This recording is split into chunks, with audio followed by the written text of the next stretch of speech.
When it comes to who people should disclose to when they're looking for work, my where I come from, there's two places to do that. In an organization, a small organization, the hiring manager, the hiring supervisor that you're talking to, that's that first relationship that you have.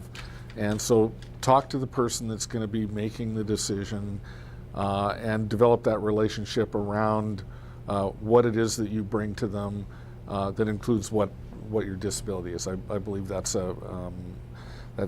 absolutely a good who to start with.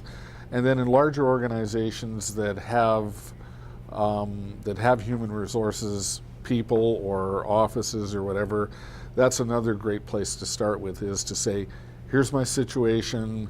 I'd like to understand what your stance is on. It's another way to open a dialogue with somebody about, here's how we, I'd like to know how you deal with people, persons with disabilities, what kind of supports are available, and so on. So HR or the hiring supervisor manager is the who.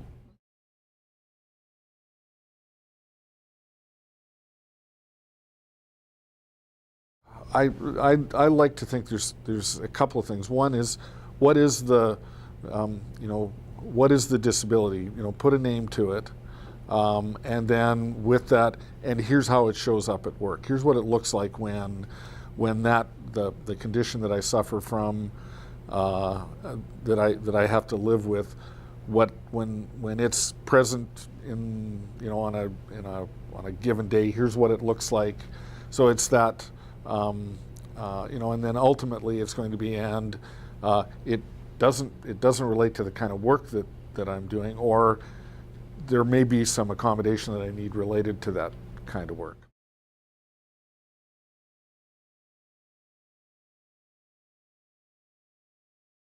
I absolutely believe that the best time to disclose is at the as close to the front end of the process. If you get called for an interview and you come into an interview and things are going really well, and if you have a disability that isn't a visible disability, I think at that end of the interview, when they ask you, do you have any questions? Is there anything else you'd like to say?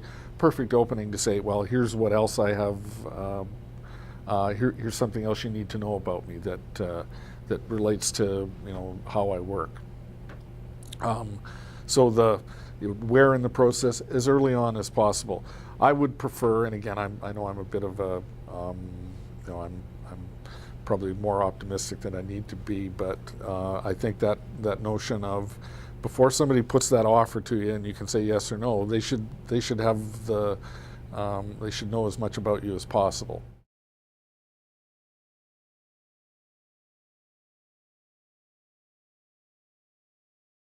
Some of the things I've seen in my career as a human resources professional, and we used to see it like even pre-online things, somebody sends us a resume and they, in the midst of all the other things that they do, they're part of an association or something that has to do with, whether it's mental illness or MS or whatever other kind of issue it is.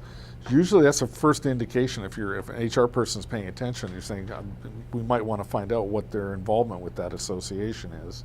And likewise, you'll see that on social media sites. People are quite open about that. My advice with social media stuff is, if you don't want it seen, don't put it on social media, because there are no secrets there.